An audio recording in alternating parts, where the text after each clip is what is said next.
Gedung-gedung tinggi, suara mobil, motor yang bising, dan penduduk padat menjadi beberapa hal yang identik dengan kota besar. Normalnya, keadaan kota-kota besar memang seperti itu. Malah semakin besar sebuah kota, semakin padat juga daerah tersebut. Namun kamu gak akan menemukan pemandangan yang sama kalau berkunjungnya ke kota-kota yang akan saya sebutkan. Di kota-kota ini kamu bukan hanya gak akan menemukan gedung pencakar langit atau kendaraan. Pola hidup penduduknya juga sangat berbeda. Saking bedanya kota-kota ini bahkan mendapatkan predikat sebagai kota teraneh di dunia loh. Kalau gitu gak usah lama-lama, simak video sampai selesai.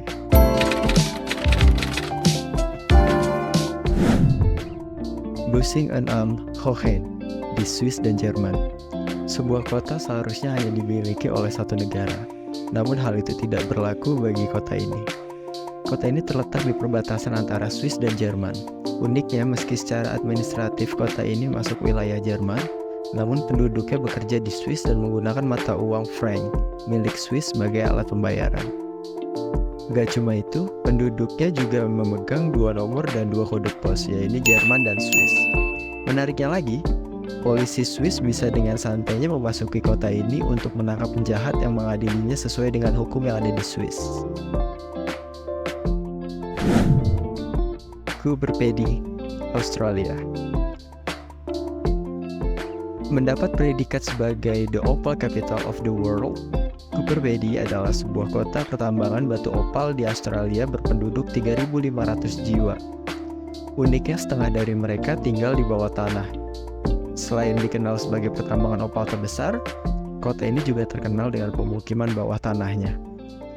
Eits, pemukiman bawah tanah dipilih bukan karena lahan yang terbatas, melainkan karena suhu di Coober Pedy sangat tinggi. Gak tanggung-tanggung, suhu di sini bahkan bisa naik hingga 43 derajat Celcius loh. Awalnya penduduk yang pindah ke bawah tanah hanya menempati lahan bekas penambangan. Tapi lama-kelamaan mereka mulai memperluas area dan menambahkan gereja, restoran, bar, bahkan hotel, yang semuanya dibangun di bawah tanah.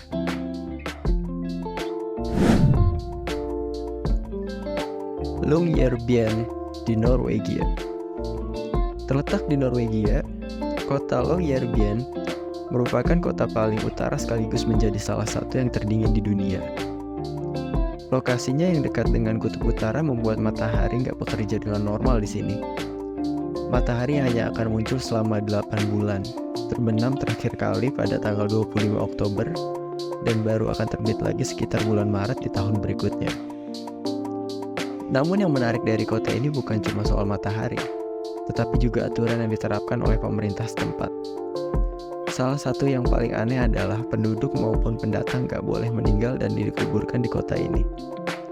Kalaupun ada yang meninggal, maka pemerintah kota akan membawa jasad orang tersebut untuk dimakamkan di kota lain. Suhu kota yang sangat dingin membuat jasad orang yang dikubur di Longyearbyen jadi sulit untuk membusuk.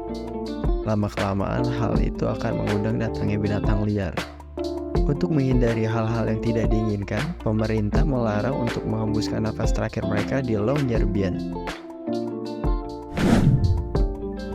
Chefchaouen di Maroko. Sebuah kota yang normal yang nggak memiliki warna khusus, namun Chefchaouen di Maroko terkenal sebagai kota biru.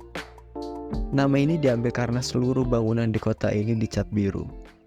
Kota Chefchaouen didirikan pada tahun 1471 oleh seorang muslim bernama Moulay Ali bin Musa bin Rached El Alami. Awalnya hanya berupa beberapa benteng untuk melindungi diri dari serangan penjajah Portugis. Lama-lama, orang yang tinggal di sini semakin banyak dan akhirnya menjadi kota. Meski didirikan oleh seorang muslim, pewarnaan kota justru dilakukan warga Yahudi yang tinggal di sini. Dalam kepercayaan orang Yahudi, warna biru melambangkan langit dan sering dikaitkan dengan surga atau Tuhan.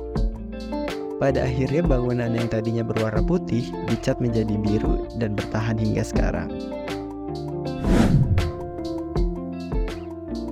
Colma di California. Kalau Longyearbyen melarang penduduknya untuk meninggal di sana, maka Colma di California justru sebaliknya.